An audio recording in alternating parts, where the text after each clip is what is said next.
Jemaat yang dikasihi Tuhan Yesus Kristus, kami undang untuk bangkit berdiri dan kita menaikkan pujian prosesi kita. PKJ 1 bait pertama sampai keempat.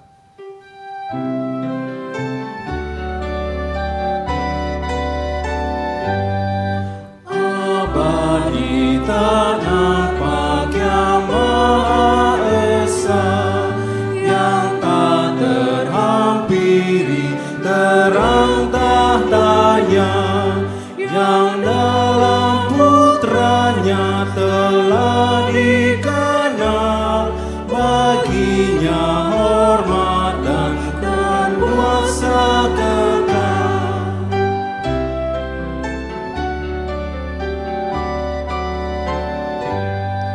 Ibarat cahaya berkarya tenang, wibawa rajawi kekal kau pegang, teguh bagai gunung keadilanmu, dan awanmu syarat dengan kasihmu.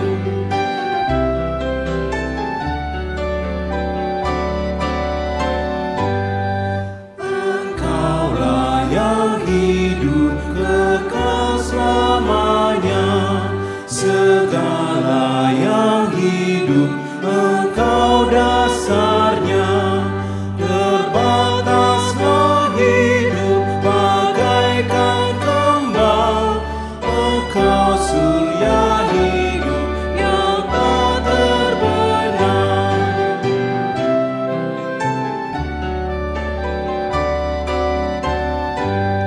Ya Bapa pencipta segala terang, dipuji malaikat di sorga cerah, pun kami memuji, pun kami sembah Engkau yang bertahta di cahaya bakar.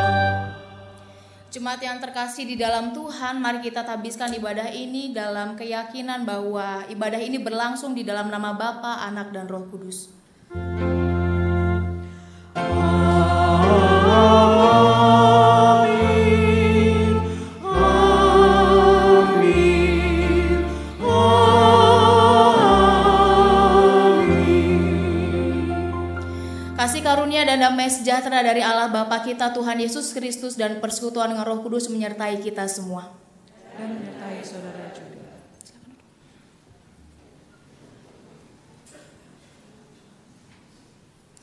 Jemaat yang terkasih dalam Tuhan, nats pembuka kita pada pagi hari ini terambil dari 2 Korintus 5 ayat yang ke-16. Saya akan membacakannya bagi kita semua. Sebab itu kami tidak lagi menilai seorang juga pun menurut ukuran manusia.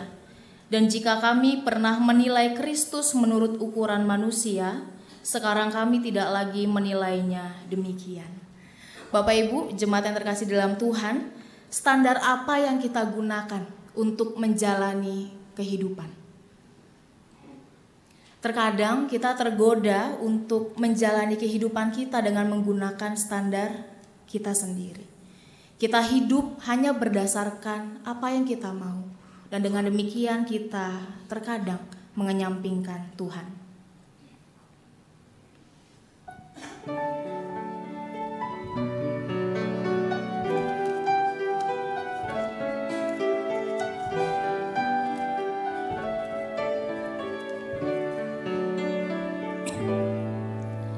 Di saat ini ku angkat tembang, ku angkat tembang bagi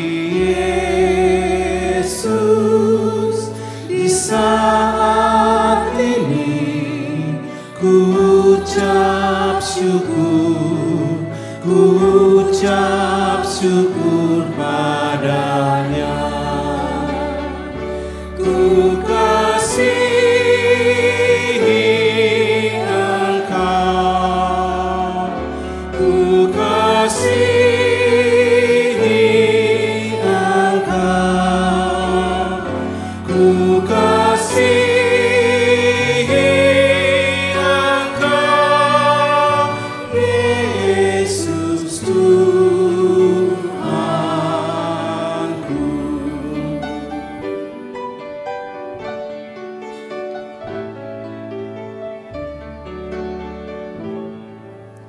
Di saat ini ku datang Tuhan, ku datang bersujud padamu. Di saat ini Engkau ku sembah, Engkau ku sembah ya Tuhan. Ku kasihi Engkau, ku kasihi Engkau, ku kasihi Engkau, Yesus Tuhanku.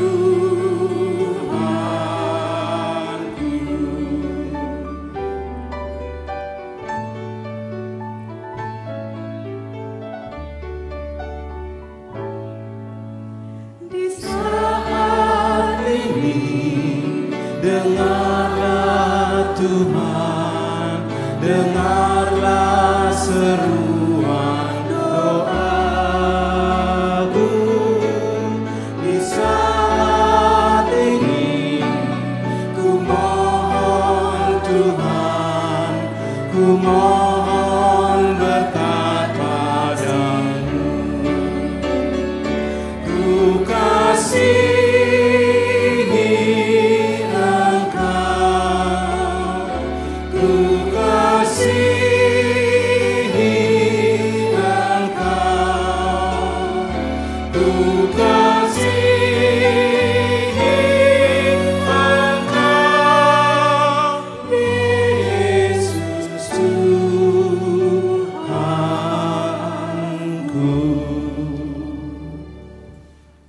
Kini mari dalam kerendahan hati kita datang kepada Tuhan untuk mengakui setiap dosa kita di hadapan Tuhan. Jemaat Tuhan diberi kesempatan untuk berdoa secara pribadi terlebih dahulu. Mari berdoa.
Ya Tuhan, kami menyadari ketika kami hidup menurut kehendak kami, ketika kami hanya memusatkan hidup hanya kepada diri kami menyadari kami melakukan banyak hal yang tidak berkenan di hadapan Tuhan.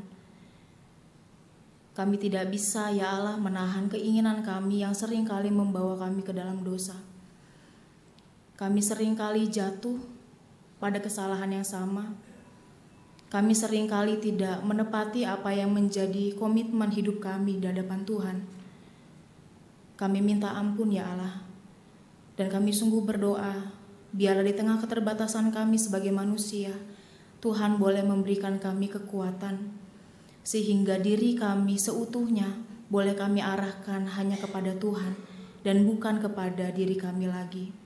Biarlah kami menyadari bahwa hidup ini tidak berbicara mengenai kenikmatan diri, tetapi bagaimana kami hidup benar di hadapan Tuhan. Kami mohon pengasihan-Mu ya Allah, di dalam nama-Mu kami berdoa. Amin.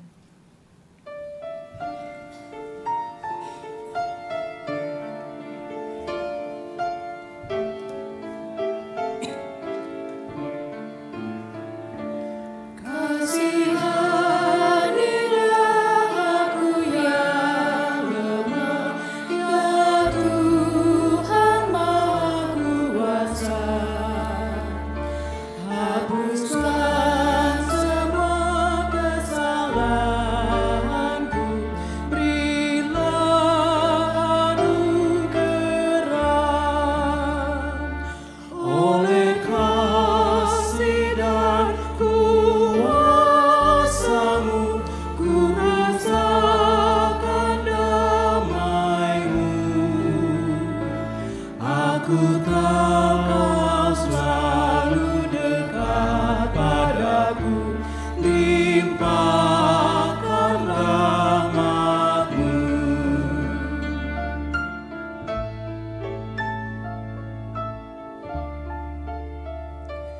Kini aku sadari dosaku dan segala kekuranganku, namun kasih-Mu tetap padaku, sucikan diriku. Ku serahkan seluruh hidupku pada Tuhan yang benar.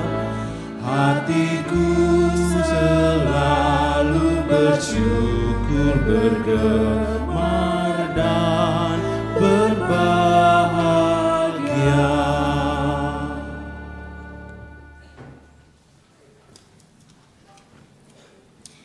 Kini bagi kita semua yang sudah dengan tulus mengakui dosa di hadapan Tuhan, terimalah berita anugerah yang terambil dari Efesus 5 ayat yang ke-15 hingga yang ke-17 demikian. Karena itu perhatikanlah dengan saksama bagaimana kamu hidup. Jangan seperti orang bebal tetapi seperti orang arif. Dan pergunakanlah waktu yang ada karena hari-hari ini adalah jahat. Sebab itu janganlah kamu bodoh, tetapi usahakanlah supaya kamu mengerti kehendak Tuhan. Demikianlah berita anugerah dari Tuhan.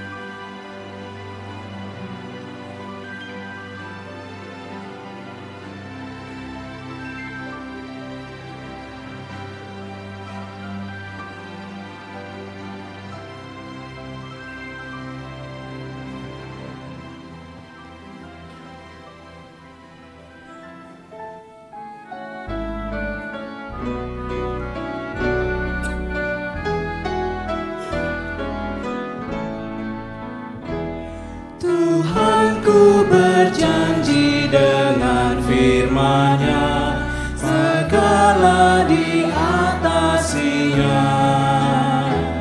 Yang paling tak mungkin dimungkinkannya bagi yang beriman padanya. Tiada yang mustahil asal kuat beriman. Tiada yang mustahil bila firman kau pegang.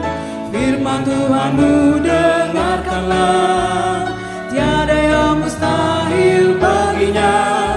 Percayalah kepadanya, peganglah firman-Nya. Segala hal menjadi mungkin beserta Tuhan. Meski kau digoncang gelombang cemas, firman-Nya terambil karmu. Dan biar manusia lemah dan fana, firman Tuhan peganglah teguh.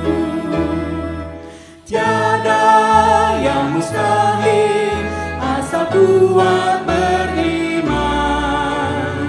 Tiada yang mustahil bila firman kau pegang. Firman Tuhanmu dengarkanlah, tiada yang mustahil baginya. Percayalah kepadanya, peganglah firman-Nya. Segala hal menjadi mungkin beserta Tuhan. Segalanya mungkin dengan firman-Nya. Percaya dan aminkanlah, janjinya selalu ditepatinya. tidak akan dipungkirinya. Tiada yang mustahil asal kuat beriman.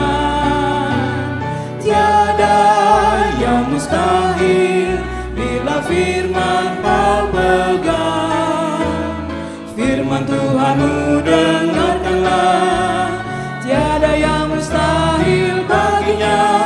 Percayalah kepadanya, peganglah firman-Nya. Segala hal menjadi mungkin beserta Tuhan yang Maha Kuasa, Haling semesta mencipta dengan firman-Nya. Tak ada mustahil di hadapannya, alam raya diperintahkannya. Tiada yang mustahil asal kuat beriman. Tiada yang mustahil bila firman kau pegang. Firman Tuhanmu dengarkanlah, tiada yang mustahil baginya. Percayalah kepadanya, peganglah firman-Nya. Segala hal menjadi mungkin beserta Tuhan. Kini mari kita dengarkan persembahan lagu yang dipersembahkan oleh grup angklung.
Kini mari mempersiapkan hati dan pikiran kita untuk menyambut firman Tuhan. Kita berdoa. Ya Allah, kami datang ke hadapan-Mu, menyiapkan hati dan pikiran kami untuk mendengarkan firman-Mu. Biarlah pikiran kami, hati kami, telinga kami, diri kami seutuhnya boleh membuka diri, sehingga kami siap dibentuk oleh firman-Mu. Dan biarlah Tuhan boleh bersabda lewat hamba-Mu yang terbatas ini. Di dalam nama-Mu kami berdoa. Amin.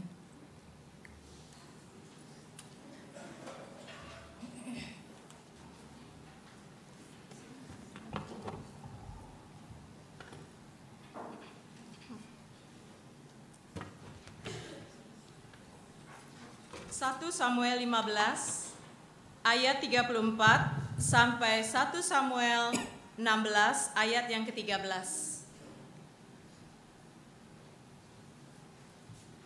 Kemudian Samuel pergi ke Ramah, tetapi Saul pergi ke rumahnya di Gibea Saul. Sampai hari matinya, Samuel tidak melihat Saul lagi, tetapi Samuel berduka cita karena Saul. Dan Tuhan menyesal karena ia telah menjadikan Saul raja atas Israel. Berfirmanlah Tuhan kepada Samuel, "Berapa lama lagi engkau berduka cita karena Saul? Bukankah ia telah kutolak sebagai raja atas Israel? Isilah tabung tandukmu dengan minyak dan pergilah. Aku mengutus engkau kepada Isai, orang Betlehem itu. Sebab di antara anak-anaknya telah kupilih seorang raja bagiku." Tetapi Samuel berkata, "Bagaimana mungkin aku pergi? Jika Saul mendengarnya, ia akan membunuh aku." Firman Tuhan, "Bawalah seekor lembu muda dan katakan, aku datang untuk mempersembahkan korban kepada Tuhan. Kemudian undanglah Isai ke upacara pengorbanan itu. Lalu aku akan memberitahukan kepadamu apa yang harus kau perbuat. Urapilah bagiku orang yang akan kusebut kepadamu." Samuel berbuat seperti yang difirmankan Tuhan, dan tibalah ia di kota Betlehem. Para tua-tua di kota itu datang mendapatkannya dengan gemetar dan berkata, "Adakah kedatanganmu ini membawa selamat?" Jawabnya, "Ya, benar. Aku datang untuk mempersembahkan korban kepada Tuhan. Kuduskanlah dirimu dan datanglah dengan daku ke upacara pengorbanan ini." Kemudian ia menguduskan Isai dan anak-anaknya yang laki-laki dan mengundang mereka ke upacara pengorbanan itu. Ketika mereka itu masuk dan Samuel melihat Eliab, lalu pikirnya, "Sungguh di hadapan Tuhan sekarang berdiri yang diurapinya." Tetapi berfirmanlah Tuhan kepada Samuel, "Janganlah pandang parasnya dan perawakannya yang tinggi, sebab aku telah menolaknya. Bukan yang dilihat manusia yang dilihat Allah. Manusia melihat apa yang di depan mata, tetapi Tuhan melihat hati." Lalu Isai memanggil Abinadab dan menyuruhnya lewat di depan Samuel. Tetapi Samuel berkata, "Orang ini pun tidak dipilih Tuhan." Kemudian Isai menyuruh Syama lewat. Tetapi Samuel berkata, "Orang ini pun tidak dipilih Tuhan." Demikianlah Isai menyuruh ke-7 anaknya lewat di depan Samuel. Tetapi Samuel berkata kepada Isai, "Semuanya ini tidak dipilih Tuhan." Lalu Samuel berkata kepada Isai, "Inikah anakmu semuanya?" Jawabnya, "Masih tinggal yang bungsu, tetapi sedang mengembalakan kambing domba." Kata Samuel kepada Isai, "Suruhlah memanggil dia, sebab kita tidak akan duduk makan sebelum ia datang kemari." Kemudian disuruhnyalah menjemput dia. Ia kemerah-merahan, matanya indah dan parasnya elok. Lalu Tuhan berfirman, "Bangkitlah, urapilah dia, sebab inilah dia." Samuel mengambil tabung tanduk yang berisi minyak itu dan mengurapi Daud di tengah-tengah saudara-saudaranya. Sejak hari itu dan seterusnya, berkuasalah roh Tuhan atas Daud. Lalu berangkatlah Samuel menuju Rama. Demikianlah sabda Tuhan.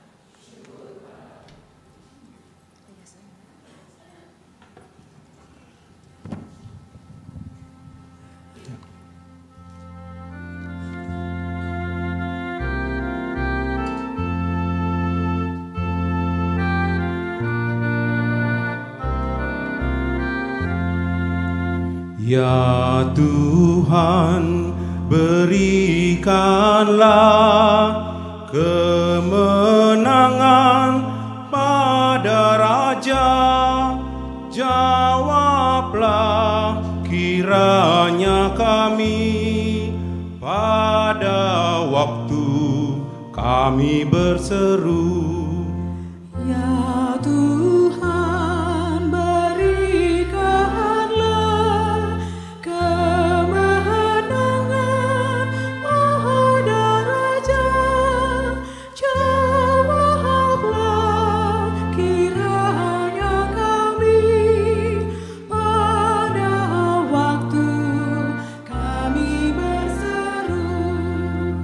Kiranya Tuhan menjawab engkau pada waktu kesesakan.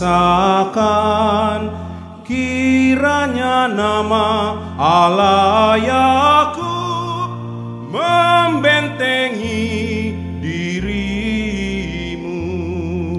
Ya Tuhan, berikanlah kemenangan pada Raja. Jawablah kiranya kami pada waktu kami berseru. Kiranya dari tempat kudus dikirimkannya bantuan padamu. Dan disokongnya engkau dari Sion, membentengi dirimu. Ya Tuhan, berikanlah kemenangan pada Raja. Jawablah kiranya kami pada waktu kami berseru. Kiranya Dia mengingat terus segala korban persembahanmu. Kiranya korban bakaranmu disukainya, disenanginya. Ya Tuhan, Berikanlah kemenangan pada Raja. Jawablah kiranya kami pada waktu kami berseru.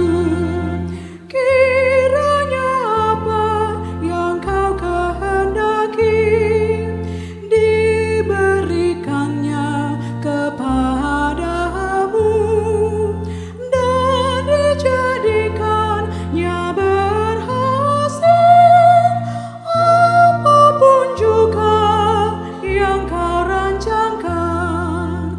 Ya Tuhan, berikanlah kemenangan pada Raja. Jawablah kiranya kami pada waktu kami berseru. Kami mau bersorak-sorai, gilang gemilang oleh tangannya, dan angkat panji demi nama Allah.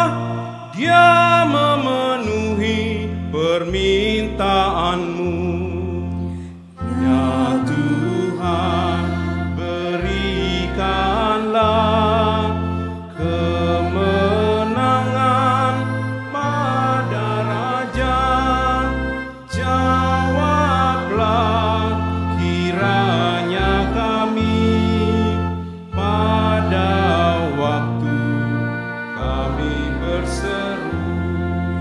Kini ku tahu Dia beri kemenangan, kilang gemilang oleh tangannya kepada orang yang diurapinya dari surganya yang kudus. Ya Tuhan, berikanlah kemenangan pada Raja. Jawablah kiranya kami pada waktu kami berseru. Yang memegahkan kereta dan kuda, mereka akan jatuh dan rebah. Kita yang bermegah dalam nama Tuhan, bangun dan berdiri dan tetap tegak. Ya Tuhan, Berikanlah kemenangan pada Raja. Jawablah kiranya kami pada waktu kami berseru.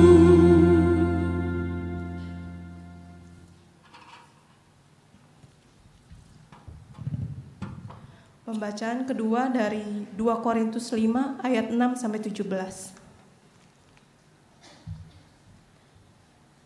2 Korintus 5 ayat 6 sampai 17. Maka oleh karena itu, hati kami senantiasa tabah, meskipun kami sadar bahwa selama kami mendiami tubuh ini, kami masih jauh dari Tuhan. Sebab hidup kami ini adalah hidup karena percaya, bukan karena melihat. Tetapi hati kami tabah, dan terlebih suka kami beralih dari tubuh ini untuk menetap pada Tuhan. Sebab itu juga kami berusaha, baik kami diam di dalam tubuh ini, maupun kami diam di luarnya, supaya kami berkenan kepadanya. Sebab kita semua harus menghadap tahta pengadilan Kristus, supaya setiap orang memperoleh apa yang patut diterimanya, sesuai dengan yang dilakukannya dalam hidupnya ini, baik ataupun jahat. Kami tahu apa artinya takut akan Tuhan, karena itu kami berusaha meyakinkan orang. Bagi Allah hati kami nyata dengan terang, dan aku harap hati kami nyata juga demikian bagi pertimbangan kamu. Dengan ini, kami tidak berusaha memuji-muji diri kami sekali lagi kepada kamu, tetapi kami mau memberi kesempatan kepada kamu untuk memegahkan kami, supaya kamu dapat menghadapi orang-orang yang bermegah karena hal-hal lahiriah dan bukan batiniah. Sebab jika kami tidak menguasai diri, hal itu adalah dalam pelayanan Allah. Dan jika kami menguasai diri, hal itu adalah untuk kepentingan kamu. Sebab kasih Kristus yang menguasai kami, karena kami telah mengerti bahwa jika satu orang sudah mati untuk semua orang, maka mereka semua sudah mati. Dan Kristus telah mati untuk semua orang, supaya mereka yang hidup tidak lagi hidup untuk dirinya sendiri, tetapi untuk Dia yang telah mati dan telah dibangkitkan untuk mereka. Sebab itu, kami tidak lagi menilai seorang juga pun menurut ukuran manusia. Dan jika kami pernah menilai Kristus menurut ukuran manusia, sekarang kami tidak lagi menilainya demikian. Jadi siapa yang ada di dalam Kristus, ia adalah ciptaan baru. Yang lama sudah berlalu, sesungguhnya yang baru sudah datang. Demikianlah firman Allah. Dan kini terimalah Injil Tuhan Yesus Kristus menurut Markus pasal yang keempat, ayat 26 hingga yang ke-34.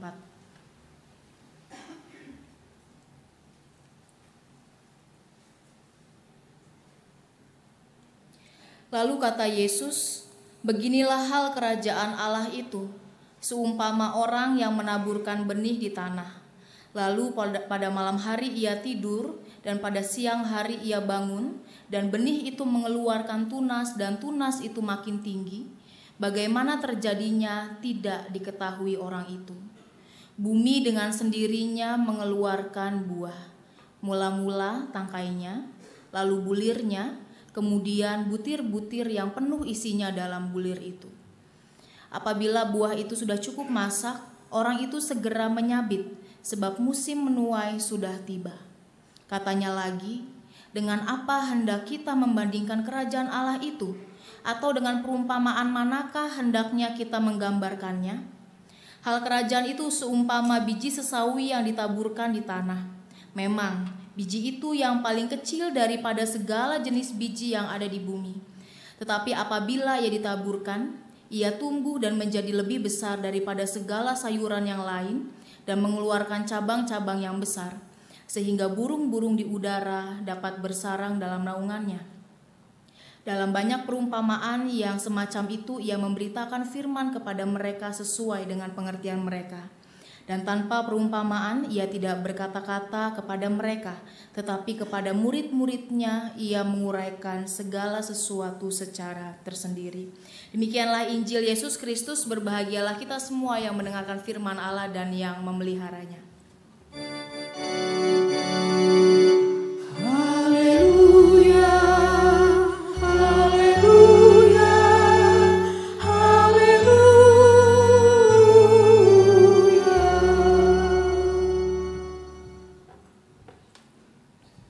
Selamat pagi Bapak Ibu.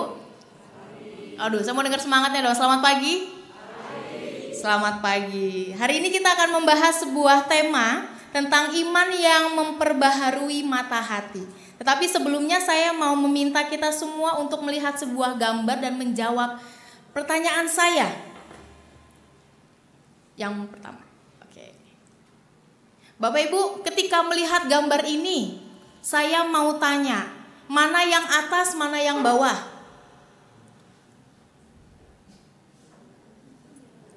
Kalau yang pegang tangga tuh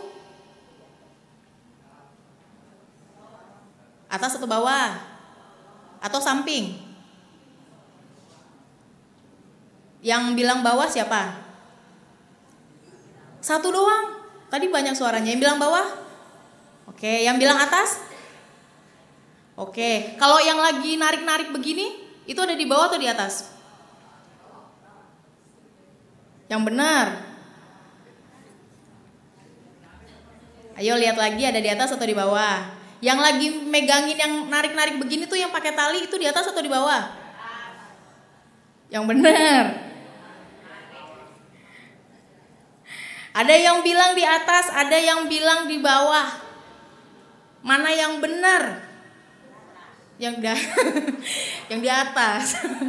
Yang di bawah nggak benar ya Bu?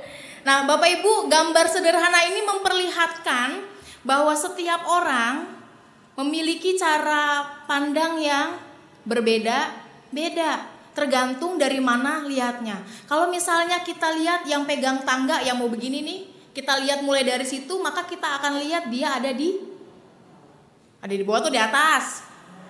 Ada di atas. Nah lo kan. Tapi kalau kita lihat dari yang naik tangga paling ujung tuh, yang lagi nungging, nah itu kalau kita lihat dari sini, saya lihatnya itu udah ada di atas gitu ya. Ada juga yang lihat sebaliknya. Kalau misalnya ditanya mana yang benar, maka pasti setiap orang akan menjawab saya yang benar gitu ya. Karena semuanya sama-sama benar.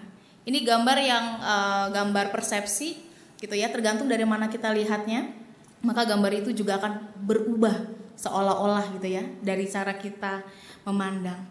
Nah Bapak Ibu, proses berpikir kita semua ini menghasilkan kebenaran yang diyakinkan oleh diri kita masing-masing. Jadi kalau menurut saya yang lagi nungging itu ada di atas, menurut Bapak Ibu belum tentu. Tapi itu kebenaran buat saya. Dan Bapak Ibu punya kebenaran sendiri. Itu uniknya manusia ya. Kita bukan robot. Kalau robot bisa diprogram sama semua, tapi kita manusia ini berbeda. Kita berbeda, karena itu tidak harus menjadi sama dengan yang lain. Setiap orang punya kebenarannya masing-masing, tergantung bagaimana cara memandang. Nah, saya mau lihatkan gambar yang kedua. Nah, kalau lihat gambar ini, saya mau tanya nih, ada yang polisi nggak? Kalau ada mohon maaf ya, nggak bermaksud. Kalau kita lihat gambar ini Bapak Ibu, pertanyaannya, menurut kita polisi itu baik atau enggak? Hah? Saya mau lihat angkat tangan ya, yang bilang baik berapa orang? 1 doang. Oh, ada lebih. Oke, yang bilang nggak baik, kebanyakan yang absen ya. Baik atau enggak, damai itu 50.000. Bukan indah lagi, sekarang udah naik kali ya. 50.000 mah kemurahan. Nah, ketika ditanya misalnya polisi ini baik atau enggak, maka setiap orang akan punya kebenarannya sendiri. Tergantung apa yang dialami, tergantung apa yang dilihat. Makanya jawabannya bisa baik dan bisa tidak. Kalau misalnya pengalamannya saya ditilang di jalan, terus saya mau jujur, ternyata saya ditarikin duit, ya saya bilang polisi itu nggak baik. Tapi kok di TV jujur banget ya. Sekarang kan banyak acara-acara yang polisinya tuh, Bu saya bayar aja, apa maksud kamu? Gitu ya. Sekarang banyak yang memperbaiki citra polisi juga. Tergantung bagaimana kita melihat. Malah ada juga orang yang enggak, menurut saya mah saya galakin aja, saya bilang aja saya anggota angkatan, dia pasti takut gitu ya. Banyak orang yang kemudian berbeda-beda, si A, si B, si C, dan cara mereka memandang itu sebenarnya Bapak Ibu akan memengaruhi bagaimana seseorang berlaku. Jadi cara kita berpikir, cara kita memandang sesuatu, cara kita menilai sesuatu akan menjadi dasar yang mendorong kita melakukan sesuatu. Mendorong kita mengatakan sesuatu. Cara pandang, cara menilai itu penting. Kalau misalnya dia memandang polisi itu adalah orang yang baik, maka meskipun ketemu polisi yang maunya disuap, dia nggak akan menyuap. Karena bagi dia polisi itu baik. Kalau dia memandang polisi itu tidak jujur, maka meskipun ketemu polisi yang jujur, maka dia akan kerjanya mau menyuap. Oleh karena itu penting sekali memiliki cara pandang yang benar. Karena itu akan menjadi dasar bagi kita untuk menyatakan siapa sejatinya diri kita. Siapa sejatinya diri kita yang mewujud nyata di dalam hidup kita, di dalam perbuatan kita, perkataan kita, di dalam laku kita sehari-hari. Jadi jangan salah, banyak ungkapan ya kalau misalnya orang bercanda gitu, kasar sekali, ya kan namanya cuma bercanda terus ketawa-tawa. Dari bercandaannya kita bisa tahu orang itu seperti apa. Misalnya saya punya teman Bapak Ibu, galaknya minta ampun. Jadi kalau misalnya disapa tuh ngeliatnya gini, gitu ya. Kita juga mau nyapa jadi keki, bingung. Tapi ternyata dia berusaha menunjukkan dirinya yang keras untuk menutupi dirinya yang lemah dan butuh kasih sayang.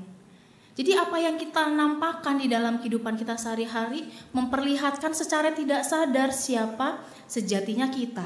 Karena itu hati-hati di dalam berlaku, di dalam membawa diri. Karena dunia itu sempit, dunia itu kecil. Setiap orang bisa mengenal kita. Dan ketika kita hidup bersama dengan orang lain, ketika kita ada di tengah-tengah orang lain, biasanya godaannya adalah kita ingin menilai orang lain. Itu sudah pasti.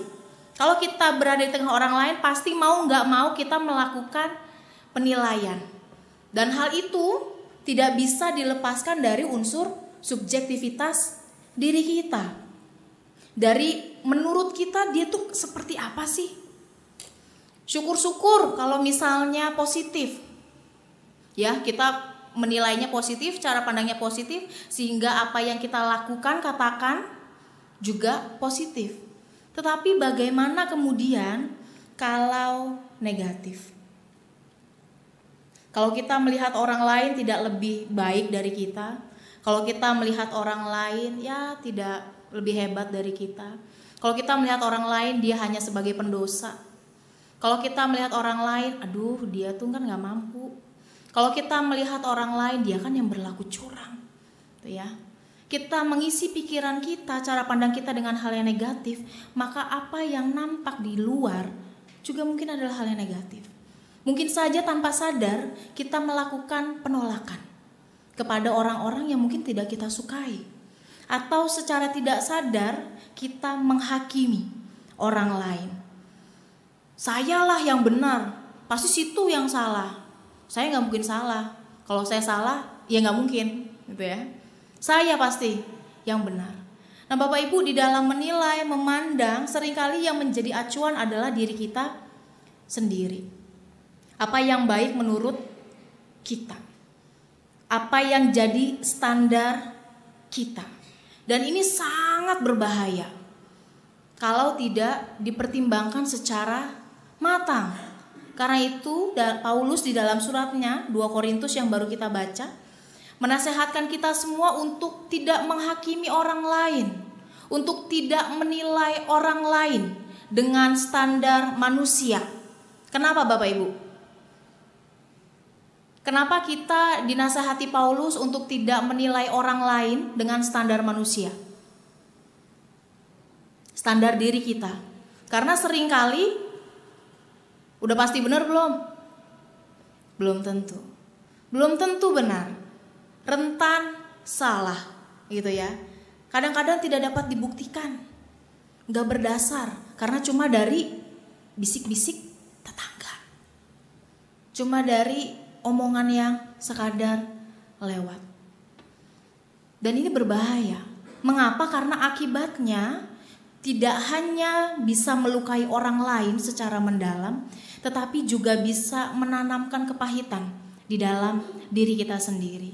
Kenapa saya bilang begitu? Karena ketika kita mengisi diri kita dengan hal-hal yang negatif, maka diri kita pun akan lama-lama memiliki kepahitan.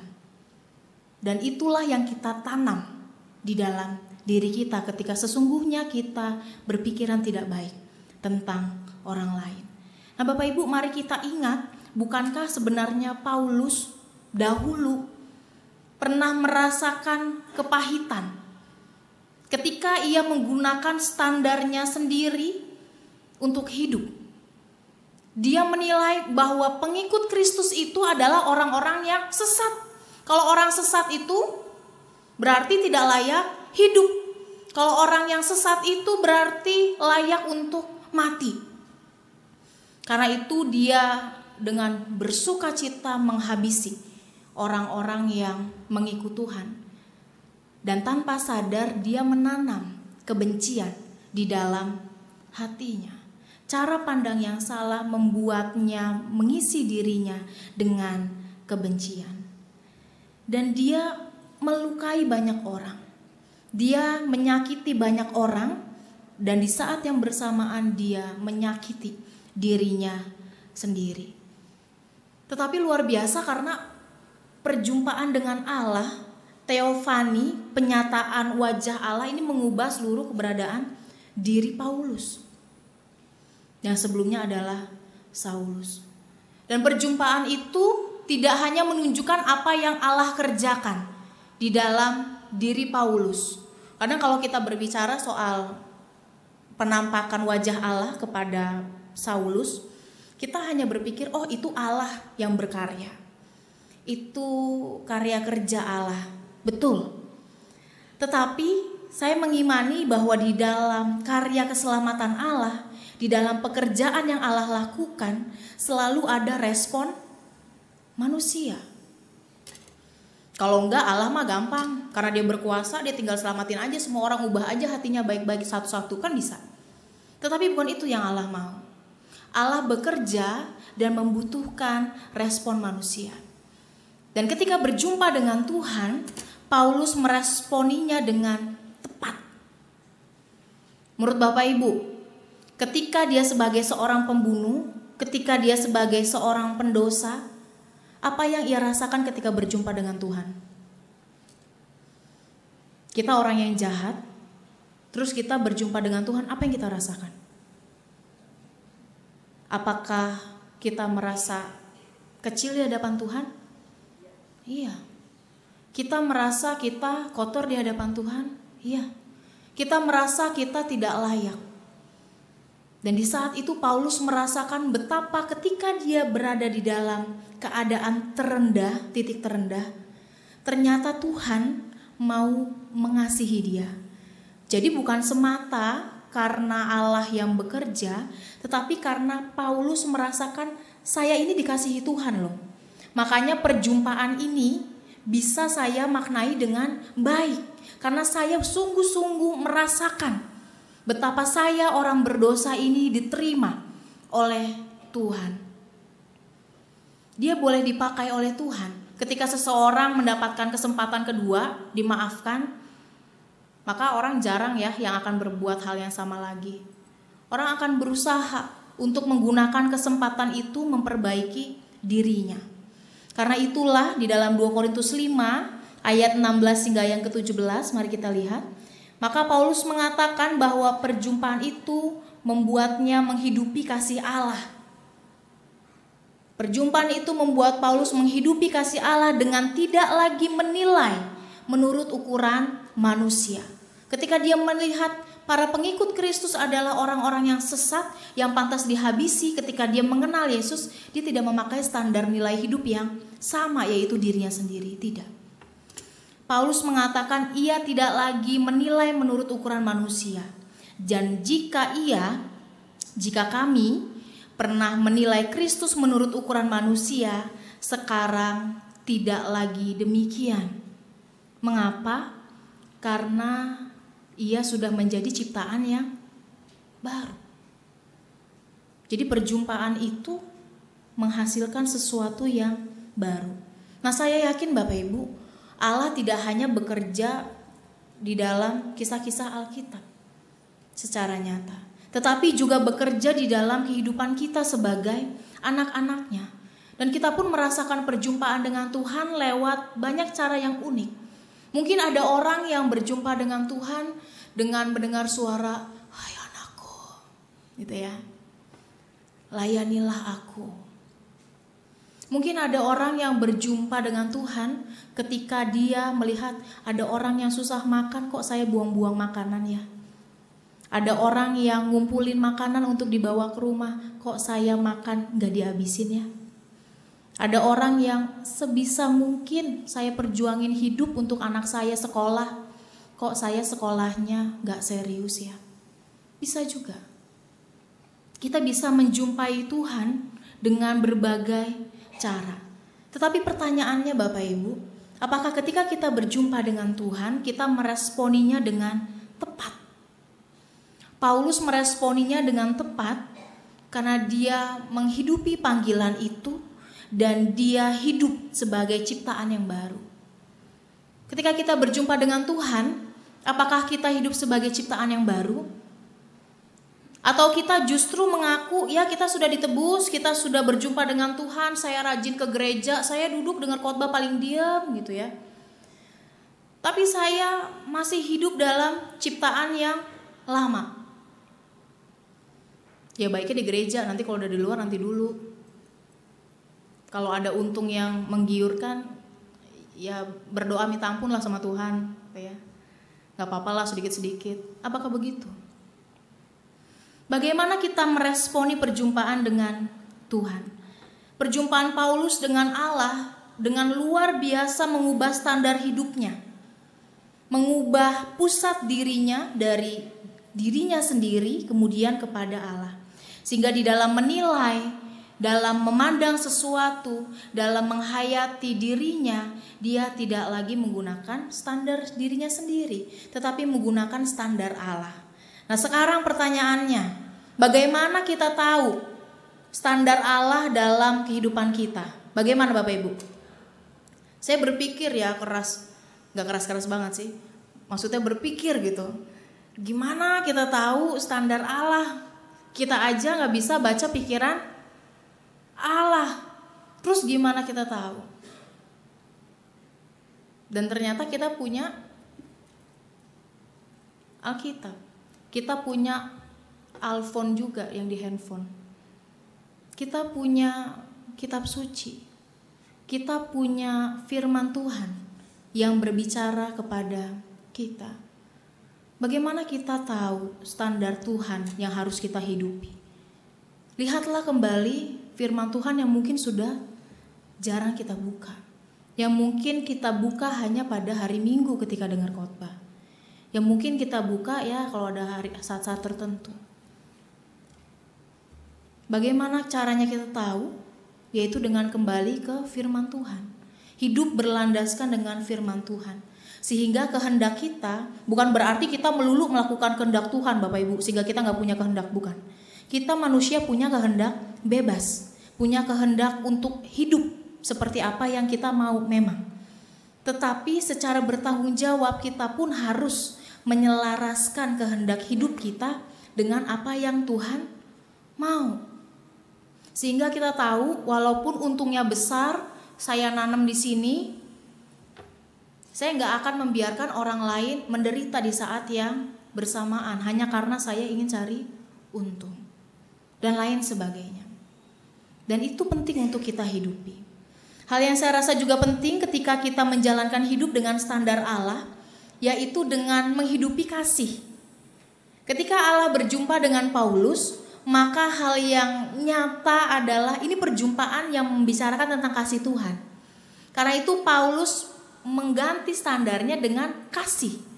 Sehingga memungkinkan Bapak Ibu, ketika dia dihakimi oleh orang lain, ketika ia mengalami penderitaan yang melukainya sedemikian rupa, ia tidak marah.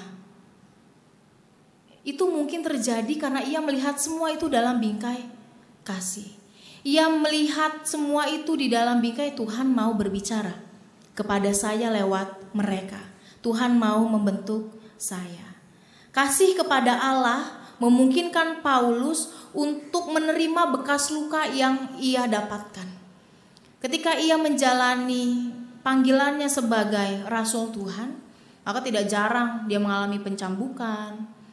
Jadi kulitnya jelek, gitu ya. Dia mengalami banyak bekas luka yang bagi banyak orang itu hal yang memalukan. Tetapi ketika dia sudah mengganti pola pikirnya, dia melihat itu bukan sebagai hal yang memalukan. Dia melihat itu sebagai hal yang mulia. Ini loh kebanggaan saya melayani Tuhan. Saya punya bekas luka. Ini yang membuat saya menyadari bahwa apa yang dialami Tuhan tidak mudah. Karena itu saya ikut menanggung penderitaan yang Yesus juga alami. Pada pembacaan hari ini Bapak Ibu, Paulus mengajak kita untuk menghayati pembaharuan hidup sebagai buah dari perjumpaan dengan Allah. Jadi iman memperbaharui hidup. Kalau judulnya kita hari ini temanya iman yang membarui mata hati. Bagi saya ketika kita berjumpa dengan Tuhan dan menghidupnya dengan sungguh-sungguh, bukan hanya mata hati kita yang diperbarui, tetapi keseluruhan diri kita. Pikiran kita, perkataan kita, perbuatan kita dalam mendengar, di dalam melihat semua diperbaharui, di dalam menilai, di dalam memandang sesuatu. Jadi ketika kita sudah diperbaharui, maka mungkin gak kita akan menghakimi orang dengan mudahnya? Kita menghakimi keadaan dengan mudahnya? Saya rasa tidak, gitu ya. Meskipun banyak orang yang menyakiti kita, meskipun banyak keadaan yang seringkali tidak enak, kita semua pasti punya keadaan yang tidak mengenakan. Keadaan yang membuat kita bertanya, Tuhan kenapa sih? Gitu ya.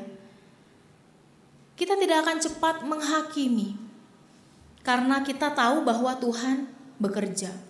Dulu Bapak Ibu, kalau saya punya musuh, saya juga pernah punya musuh nih Bapak Ibu.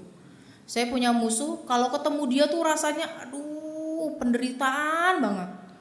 Nanti kalau saya sapa, dia pura-pura gak lihat. Nanti giliran saya gak sapa, pas banyak orang dia nyapa. Jadi saya penjahatnya, gitu ya. Nanti kalau saya mau nolong, dihianatin. Kalau misalnya saya cuek, dibilang jahat. Rasanya bertemu dengan orang yang seperti itu sangat tidak menyenangkan sekali. Dan penderitaan, betul-betul penderitaan, tuh ya. Apalagi 5 tahun bareng-bareng, wah hebat Bapak Ibu. Sama-sama terus kayak sahabat, gitu ya. Tapi ternyata ketika saya berusaha melihat permasalahan itu dengan berbeda, saya tidak sestres biasanya. Karena saya kemudian melihat, oh ternyata ketika bertemu dengan orang ini, Tuhan mau mengajar saya untuk rendah hati. Banyak orang ya, kalau saya nggak disapa duluan, saya nggak mau nyapa. Tetaplah menyapa meskipun orang tidak menanggapi. Tetaplah berbuat baik meskipun orang berbuat jahat. Saya pernah dibodoh-bodohin karena minta maaf kepada orang yang dia yang salah tapi saya minta maaf gitu ya. Itu lucu gitu ya, tapi kamu bodoh, kenapa kamu minta maaf dan lain sebagainya. Tapi bagi saya poinnya adalah Tuhan mau mengajar apa. Sehingga ketika kita menanamkan cara berpikir itu, ketika kita tidak memusatkan kok saya lagi, tetapi Tuhan mau bicara apa, maka meskipun Bapak Ibu saya berjumpa dengan dia setiap hari, papasan, mau dicuekin kayak mau apa, saya santai aja gitu ya. Saya udah gak peduli, malah itu bikin kasih kita jadi teruji. Kita mengasihi karena orang mengasihi kita, atau karena orang gak mengasihi kita, kita tetap mengasihi. Ketika kita hidup dengan bagaimana Allah memandang, bagaimana Allah menyatakan kasih-Nya, maka kita akan melihat bagaimana sebenarnya Tuhan bekerja. Dan di dalam keadaan yang tidak terenak pun, kita kemudian bisa berjumpa dengan Tuhan. Walaupun sebelumnya mungkin kita tidak tahu apa yang mau Tuhan sampaikan kepada kita. Jadi iman tidak hanya memperbaharui mata hati kita, tapi keseluruhan diri kita. Sehingga cara pandang kita, kehidupan kita akan sungguh-sungguh melihat ada karya yang berusaha Tuhan lakukan di dalam kehidupan kita. Jadi kita tidak akan mudah menilai orang lain, menghakimi dengan seenaknya. Namanya main hakim sendiri. Amin. Tuhan memberkati.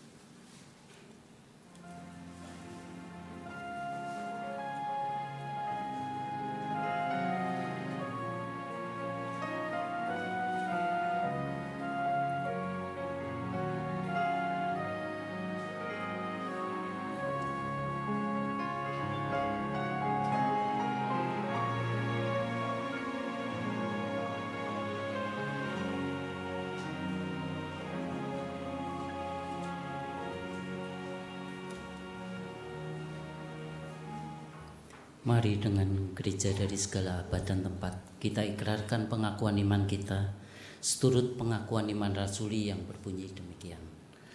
Aku percaya pada Allah, Bapa yang Maha Kuasa, Halik langit dan bumi, dan pada Yesus Kristus anaknya yang tunggal Tuhan kita, yang dikandung daripada Roh Kudus, lahir dari anak darah Maria, yang menderita sengsara berupa dan Pontius Pilatus, disalibkan, mati dan dikuburkan, turun ke dalam kerajaan maut, pada hari yang ketiga bangkit pula dari orang mati, naik ke surga, duduk di sebelah kanan Allah, Bapa yang Maha Kuasa, dari sana datang untuk menghakimi orang hidup yang mati. Aku percaya pada Roh Kudus, gereja yang kudus dan am, persekutuan orang kudus, pengampunan dosa, kebangkitan orang mati, dan hidup yang kekal. Amin. Silakan duduk kembali.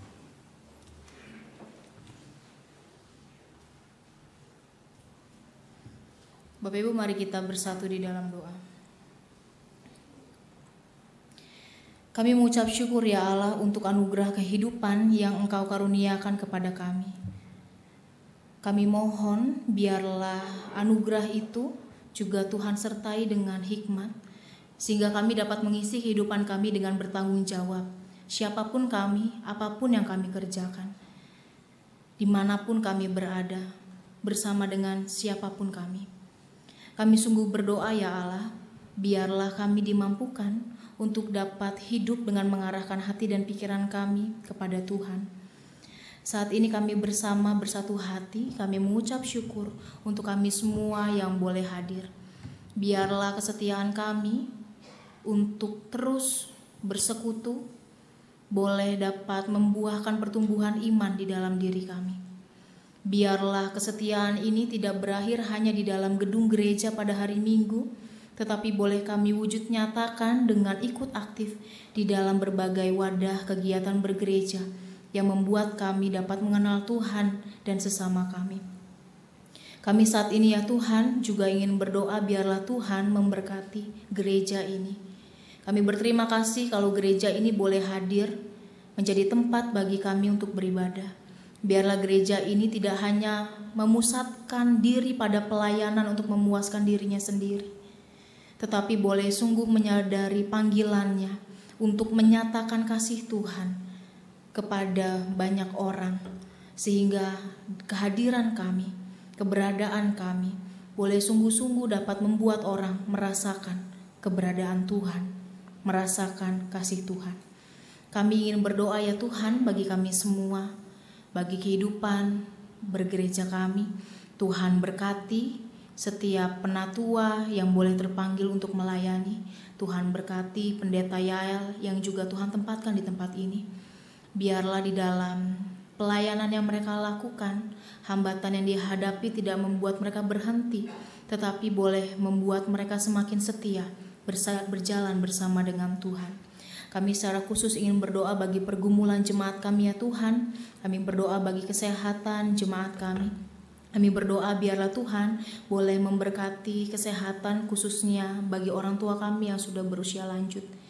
Ajar mereka ya Tuhan untuk mengucap syukur atas apa yang sudah Tuhan berikan. Meskipun usia lanjut tidak menjanjikan banyak hal yang menyenangkan, tetapi itu menandakan bahwa Tuhan masih mempercayakan mereka untuk menjalani kehidupan. Dan kami berdoa biarlah kesehatan dan kekuatan Tuhan karuniakan. Tuhan taruh hati yang senantiasa mau bersyukur. Dan biarlah sebagai anak-anak kami pun boleh dapat menghargai keberadaan orang tua kami. Berkati kami ya Tuhan di dalam membesarkan anak-anak kami. Biarlah dengan hikmat dari Tuhan kami boleh mewujud nyatakan kasih itu di tengah kehidupan berkeluarga kami. Sehingga anak-anak kami boleh tumbuh menjadi anak yang cinta akan Tuhan. Dan kami semua di dalam perkuliahan, di dalam pekerjaan yang kami lakukan, biarlah tangan Tuhan yang memimpin, sehingga kami boleh sungguh menghargai waktu dan kesempatan yang ada bagi kami. Bagi kami semua yang masih merindukan untuk mendapatkan pekerjaan, biarlah Tuhan yang juga boleh menyediakannya.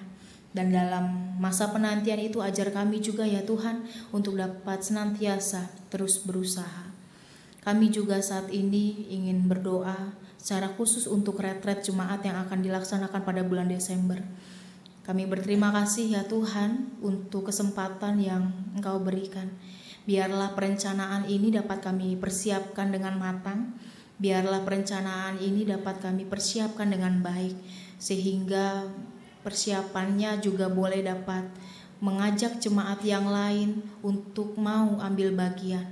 Dan kami sungguh berdoa untuk panitia yang juga sudah terbentuk, Tuhan pakai mereka untuk menjadi fasilitator yang baik. Dan biarlah kami ya Tuhan boleh memberi sumbangsih kepada retret ini. Kami boleh memberi diri kami untuk sama-sama hadir dan melayani pada retret ini di bulan Desember nanti. Secara khusus kami juga ingin berdoa ya Tuhan untuk bangsa dan negara kami.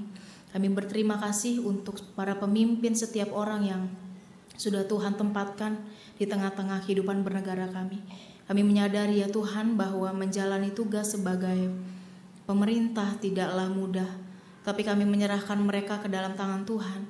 Biarlah Tuhan mau selalu menaruh hati yang takut akan Tuhan, hati yang mau setia dan berkomitmen untuk terus bekerja dengan jujur, sehingga di dalam pekerjaan dan laku yang mereka lakukan boleh dapat sungguh-sungguh melayani Tuhan dan masyarakat. Kami berterima kasih ya Allah. Kami mengucap syukur dan doa ini kami sempurnakan dengan doa yang sudah Kau ajarkan bersama kepada kami.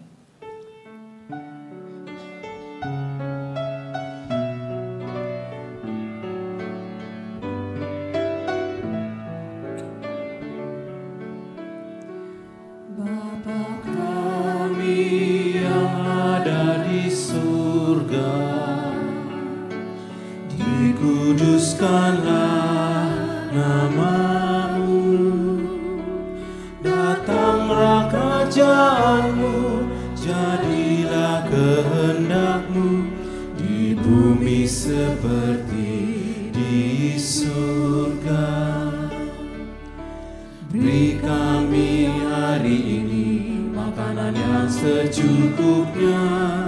Ampuni salah kami seperti kami ampuni yang bersalah pada kami.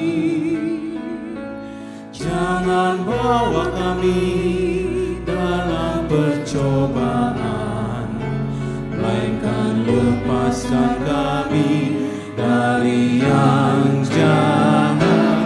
Sebab Kaulah yang punya kerajaan dan kuasa dan kemuliaan sampai selama-lamanya. Amin. Amin.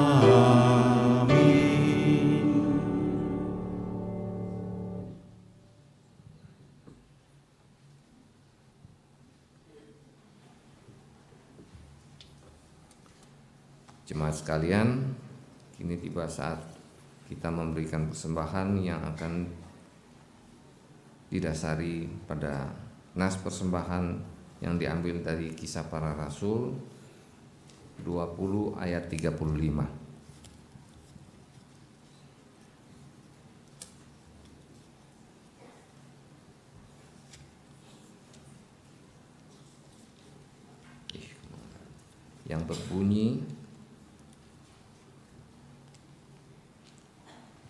dalam segala sesuatu telah kuberikan contoh kepada kamu, bahwa dengan bekerja demikian kita harus membantu orang yang lemah dan yang harus mengingat perkataan Tuhan Yesus. Sebab Ia sendiri telah mengatakan, adalah lebih berbahagia memberi daripada menerima. Mari kita nyanyikan lagu dari PKJ 271 bait 1 sampai 3 untuk menanggap pengumpulan persembahan.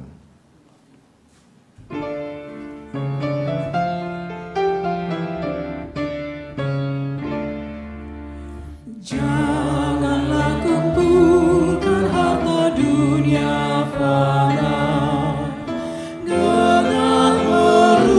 mencuri membongkarnya. Harta surga kumpulkanlah karena tersebut. Di mana hartamu, di situlah hatimu.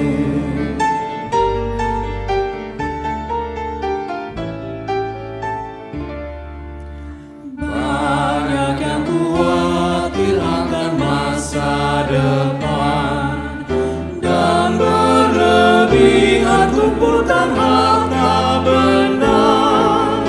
Akhirnya berdampak pada kekayaannya, lagi pada Yesus harapannya tetap.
Jemaat diundang berdiri. Kita menyanyikan bait yang ketiga.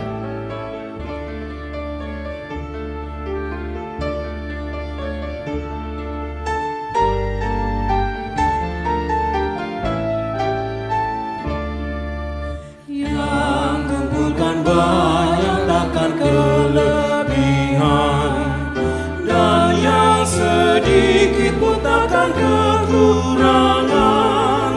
Penyalir langit umpama lembah, tetap dipelihara Tuhan selamanya. Mari kita bawa persembahan ini dalam doa. Terima kasih ya Tuhan, Kau telah memimpin kami hari demi hari, dan hari ini dan pada saat ini kami boleh datang ke hadapan-Mu mendengarkan firman untuk penguatan iman kami ya Tuhan. Tuhan, kami telah mengumpulkan persembahan, kiranya Engkau kuduskan untuk kerajaan-Mu yang ada di bumi ini ya Tuhan.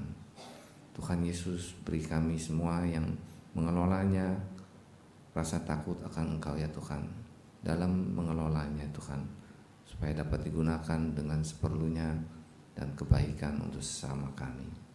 Demikian kami panjatkan doa ini atas nama Yesus Kristus, amin. Mari kita nyanyikan lagu dari PKJ 187 bait 1-3 untuk menyambut pengutusan.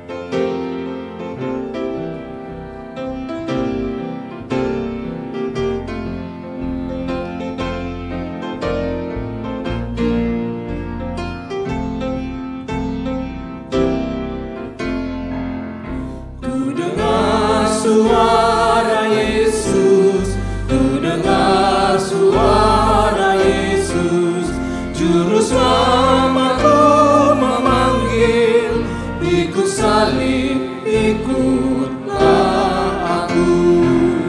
Aku mengikut Juru Selamat, aku ikut Juru Selamat, dan kemanapun langkahnya, aku ikut Tuhanku.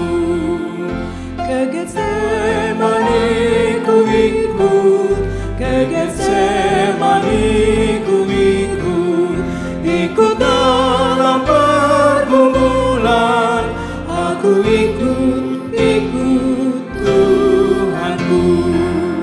Aku ikut Juru Selamat, aku ikut Juru Selamat, dapat manapun langkahnya, aku ikut Tuhanku. Aku mau menyangkal diri, aku mau menyangkal diri, ikut salib tiap hari, aku ikut Tuhanku. Aku ikut Juru Selamat, aku ikut Juru Selamat, dan kemanapun langkahnya, aku ikut Tuhanku. Kini arahkanlah hatimu kepada Tuhan. Jadilah saksi Kristus. Terpujilah Tuhan. Kini pergi dan kembalilah ke dalam kehidupan kita masing-masing. Hidupilah perjumpaan dengan Tuhan dalam keseharian kita dan perbaharuilah hidup kita. Dan biarlah Tuhan memampukan karena kasih karunia dari Allah Bapa, Tuhan kita Yesus Kristus, dan persekutuan dengan Roh Kudus menyertai kita semua dari saat ini sampai selama-lamanya. Haleluya.